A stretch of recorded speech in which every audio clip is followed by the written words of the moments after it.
Bienvenue dans ce moment de calme et de détente. Si vous êtes ici, c'est que vous cherchez un peu de repos, peut-être même à laisser votre esprit s'évader doucement vers des horizons paisibles. Prenez une grande inspiration, expirez lentement et laissez-vous porter par cette histoire conçue spécialement pour vous aider à trouver le sommeil. Écoutez attentivement chaque mot, chaque son, chaque souffle de pluie qui accompagne nos mots.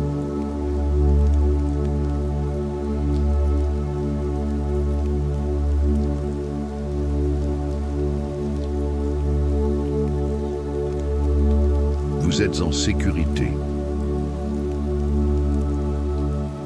Maintenant, allongez-vous confortablement, fermez les yeux si vous le souhaitez, et laissez-nous vous guider vers un monde où tout est paix et tranquillité. Bon voyage et bonne nuit. Dans une petite ville nichée au cœur d'une vallée verdoyante, une pluie douce tombe sans fin depuis plusieurs jours.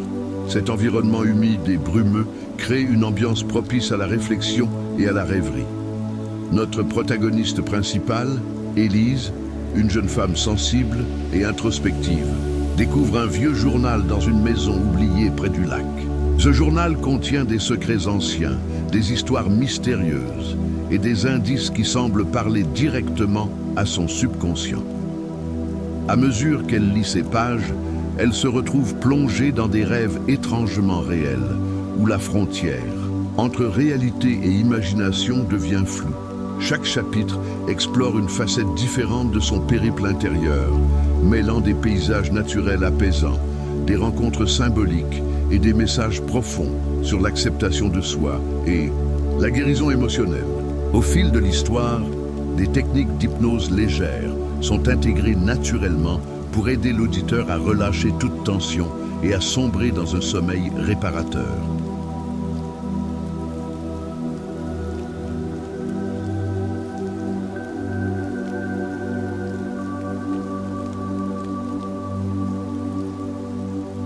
Chapitre 1. La maison oubliée. Un matin gris, Élise se réveille dans sa petite chambre baignée de lumière tamisée. Le ciel est couvert et la pluie tombe doucement depuis plusieurs jours. Elle aime ces moments de calme où le monde semble suspendu, comme si la nature elle-même invitait chacun à ralentir. Après un petit déjeuner simple composé d'une tasse de thé chaud et de pain grillé, elle décide de marcher jusqu'à une vieille bâtisse abandonnée, située au bord du lac. Cette maison, qu'elle avait remarquée lors de promenades précédentes, lui intrigue depuis longtemps. Elle enfile son manteau épais, ses bottes en caoutchouc et prend un parapluie avant de sortir. L'air frais et humide lui caresse le visage, tandis qu'elle avance sur les chemins boueux. Les gouttes de pluie crépitent doucement contre son parapluie, formant une mélodie apaisante qui berce ses pensées. Les arbres alentours semblent se pencher vers elle, leurs branches mouillées scintillant sous la faible lumière du jour. Finalement, elle arrive devant la maison. Une grille rouillée entoure ce qui reste d'un jardin envahi par les herbes folles.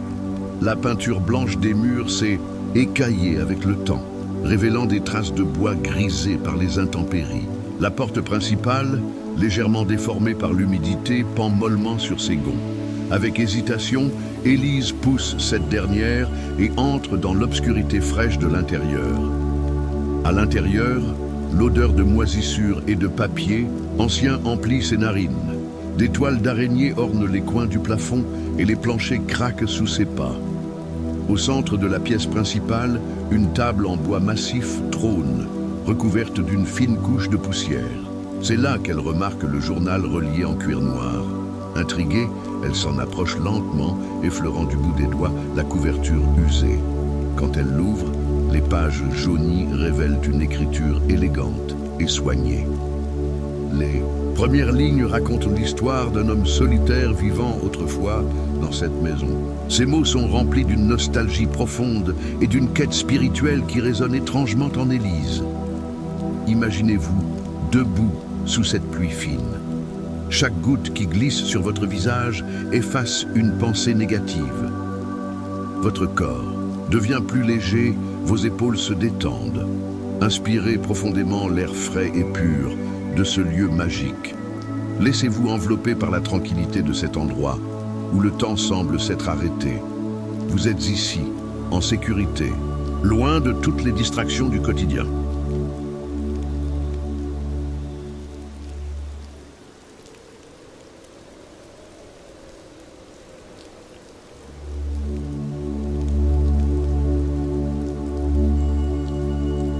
Chapitre 2. Les secrets du journal. De retour chez elle, Élise s'installe près de la fenêtre, une tasse de chocolat chaud à la main. La pluie continue de tambouriner contre la vitre, créant un rythme constant et apaisant. Elle ouvre le journal avec une curiosité mêlée d'excitation. Les premières entrées parlent de l'auteur, un certain Thomas, qui a vécu dans cette maison il y a des décennies. Il décrit ses journées passées à observer la nature, à méditer et à chercher un sens plus profond à son existence. Thomas confie ses peurs, ses espoirs et ses découvertes dans ce journal. Il évoque notamment une période difficile où il a traversé une grande souffrance émotionnelle, mais aussi comment il a appris à transformer cette douleur en force. Ces mots touchent Élise au plus profond d'elle-même. Elle ressent une connexion étrange avec cet homme qu'elle ne connaît que par ses écrits, comme si chaque phrase était destinée spécialement à elle. En continuant sa lecture, elle découvre des passages où Thomas parle de rêves étranges qu'il faisait souvent. Ces rêves étaient si réels qu'ils semblaient presque être des expériences vécues. Ils l'amenaient dans des lieux mystérieux, souvent proches du lac, et impliquaient des rencontres symboliques avec des personnages inattendus. Certains de ses rêves contenaient des messages cryptiques qui, selon lui, l'aidaient à guérir de ses blessures intérieures. Laissez ces mots vous envelopper comme une couverture chaude. Chaque phrase vous amène un peu plus loin dans un état de relaxation profonde. Vous sentez votre esprit se libérer des tensions accumulées pendant la journée. Les sons de la pluie autour de vous créent une bulle protectrice, vous isolant du monde extérieur. Vous êtes ici, maintenant, dans cet instant présent, pleinement conscient et détendu.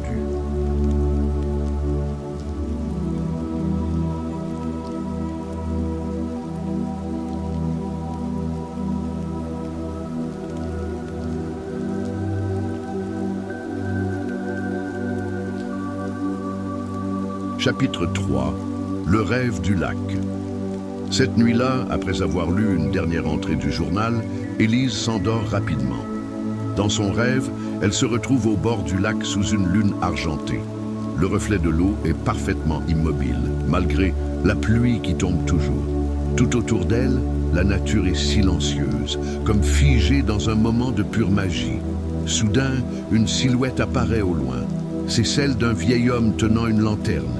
Il marche tranquillement vers elle, ses pas à peine audibles sur la terre mouillée. Quand il atteint Élise, il lui sourit chaleureusement et commence à lui parler d'une voix douce et apaisante. Il lui explique que le lac est un symbole puissant de l'inconscient, un miroir qui reflète nos pensées les plus profondes. Il lui dit que pour trouver la paix véritable, elle doit apprendre à écouter son cœur sans jugement. Le vieil homme lui tend alors une pierre lisse qu'il a ramassée au bord de l'eau. « Garde-la avec toi, murmure-t-il. Elle te rappellera que tout ce dont tu as besoin est déjà en toi. » Puis, il disparaît lentement, absorbé par la brume qui monte du lac. Élise se réveille avec cette image gravée dans son esprit. Elle cherche instinctivement dans ses mains, espérant y trouver la pierre, mais bien sûr, elle n'y est pas.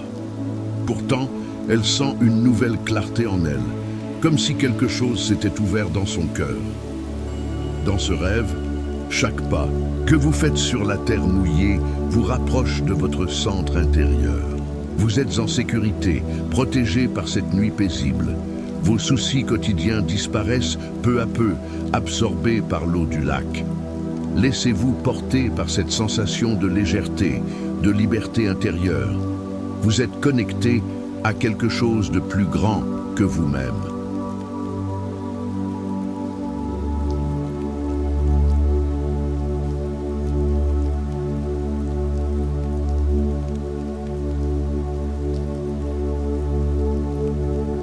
Chapitre 4. Les messages du subconscient. Au réveil, Élise réalise que les événements de son rêve correspondent étrangement aux dernières phrases du journal. Elle comprend alors que ce texte n'est pas seulement un récit historique, mais aussi un guide pour explorer son propre inconscient. Encouragée par cette découverte, elle décide de retourner à la maison abandonnée pour en apprendre davantage. Lorsqu'elle arrive, elle remarque quelque chose qu'elle n'avait pas vu auparavant. Une trappe dissimulée sous un tapis poussiéreux. En l'ouvrant, elle découvre un escalier étroit qui descend dans les profondeurs de la maison. Armée d'une lampe de poche, elle descend prudemment, chaque marche grinçant sous son poids.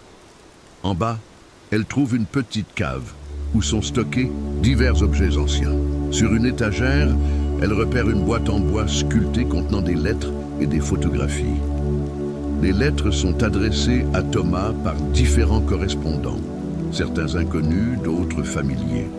Elles révèlent des aspects cachés de sa vie, des relations qu'il entretenait avec des amis, des mentors et même des ennemis. Les photographies, quant à elles, montrent des paysages magnifiques du lac et des personnes souriantes qui semblent partager des moments précieux. Ces documents renforcent encore plus la conviction d'Élise que Thomas avait trouvé une forme de paix intérieure grâce à son exploration personnelle. Elle se sent inspirée à faire de même. Pensez à ce rêve comme à une métaphore de votre vie intérieure. Chaque détail a une signification personnelle. Acceptez ces symboles avec bienveillance, car ils vous conduisent vers une compréhension plus profonde de vous-même. Vous êtes sur le bon chemin, guidé par votre intuition et votre sagesse innée.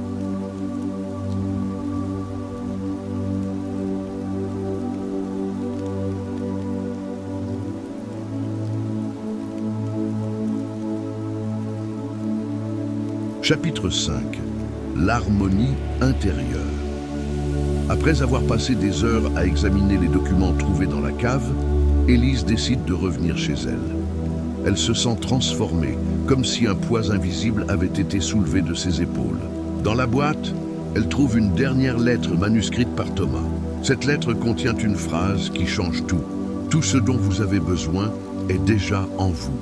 Ces mots résonnent en elle comme une vérité universelle. Elle réalise que la réponse à ses questions les plus profondes se trouve non pas à l'extérieur, mais à l'intérieur d'elle-même. Elle se sent enfin prête à affronter le monde avec confiance et sérénité.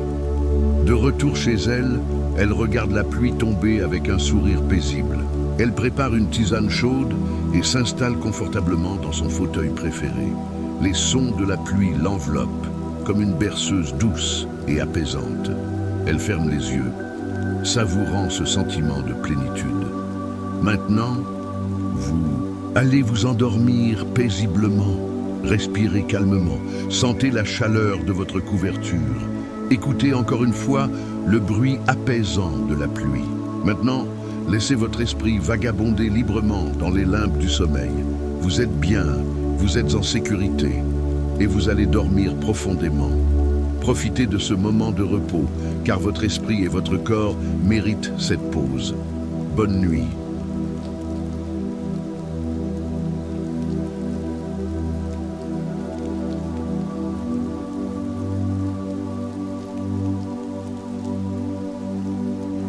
Le lendemain matin, Élise se réveille avec un sentiment de clarté inhabituel. Elle décide de retourner à la maison abandonnée, attirée par une curiosité croissante. Cette fois, elle apporte un carnet et un stylo pour noter ses pensées et impressions. La pluie a cessé pendant la nuit, mais le sol est encore humide et l'air frais porte les senteurs boisées du lac. En arrivant, elle remarque une petite cabane au fond du jardin qui lui avait échappé auparavant. Intriguée, elle s'y rend et découvre qu'il s'agit d'un atelier artisanal. Des outils rouillés sont accrochés au mur et des étagères supportent des objets en bois sculptés avec soin. Parmi eux, une statuette représentant un oiseau ailé attire son attention. Sa forme élégante et ses détails minutieux semblent vibrer d'une énergie particulière. Elle passe plusieurs heures dans cet espace, explorant chaque recoin. Sur une table poussiéreuse, elle trouve un carnet de croquis rempli de dessins et de notes manuscrites. Ces pages racontent comment Thomas passait ses journées à créer, à transformer des morceaux de bois bruts en œuvres d'art symboliques. Chaque sculpture représentait une étape de sa guérison intérieure. Élise commence à ressentir une connexion profonde avec cet homme qu'elle ne connaît que par ses écrits et ses créations. Elle comprend que l'art peut être un puissant moyen d'expression émotionnelle, un pont vers l'inconscient. Imaginez-vous tenant cette statuette entre vos mains. Chaque courbe, chaque détail est chargé d'intention et de sens. Laissez cette sensation de créativité vous inspirer. Vous êtes capable de transformer vos propres pensées et émotions en quelque chose de beau et de significatif. Inspirez lentement, expirez doucement et laissez votre esprit vagabonder librement.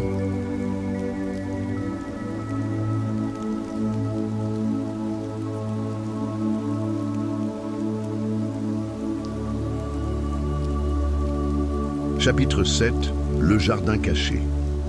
Dans un coin du jardin, Élise découvre une arche en pierre recouverte de lierre. Curieuse, elle pousse les plantes pour passer de l'autre côté et tombe sur un petit jardin secret entouré de haies touffues. Ce lieu semble avoir été conçu pour la méditation et la contemplation. Au centre, il y a un banc en pierre et une fontaine miniature qui murmure doucement malgré l'absence d'eau. Assise sur le banc, Élise ferme les yeux et écoute le chant des oiseaux et le souffle du vent dans les arbres.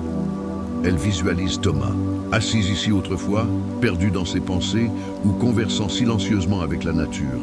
Ce jardin devient pour elle un sanctuaire personnel, un endroit où elle peut se reconnecter à elle-même, loin des distractions du monde moderne. Pendant qu'elle médite, elle sent une chaleur apaisante se répandre dans tout son corps. Ses tensions musculaires s'évanouissent peu à peu et son esprit devient aussi calme qu'un lac sans rides. Respirez profondément, sentez l'énergie positive de ce jardin vous envelopper comme une bulle protectrice. Ici, rien ne peut vous troubler. Vous êtes en paix, totalement détendu. Chaque inspiration vous apporte de nouvelles forces. Chaque expiration emporte avec elle vos angoisses et vos préoccupations.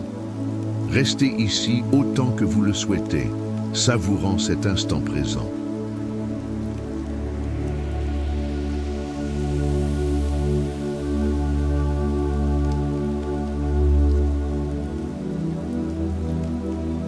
Chapitre 8, les visages du lac.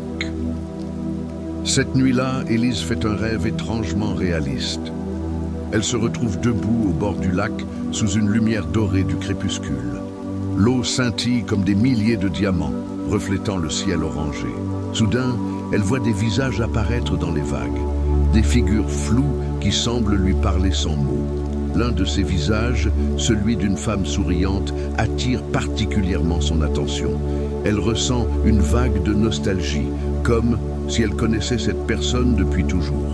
La femme tend la main vers elle et Élise sent une connexion émotionnelle profonde.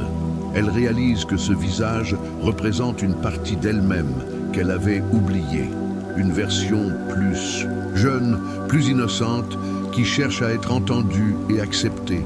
Ce rêve marque un tournant dans sa compréhension d'elle-même. Elle comprend que pour avancer, elle doit faire la paix avec toutes les facettes de sa personnalité, même celles qu'elle a longtemps ignorées.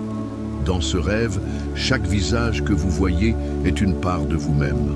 Acceptez-les tous avec bienveillance, car ils forment ensemble la magnifique mosaïque que vous êtes.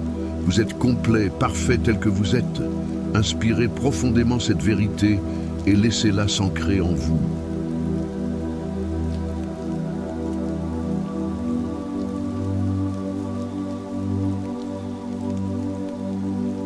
Le lendemain, Élise retourne à la maison abandonnée, avec un sentiment de gratitude renouvelé.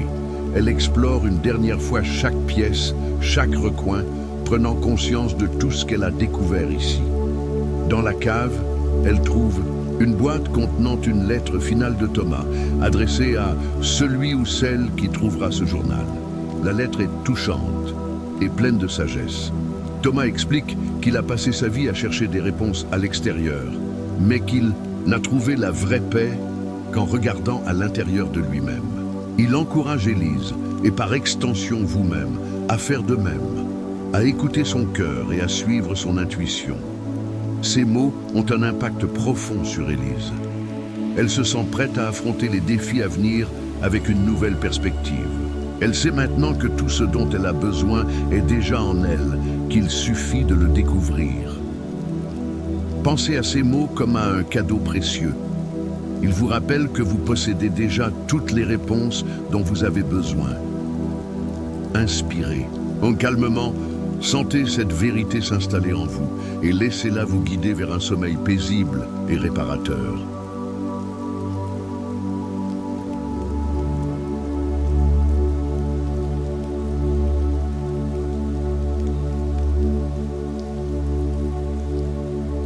Les jours suivants, Élise continue à visiter la maison abandonnée, mais désormais avec un regard différent.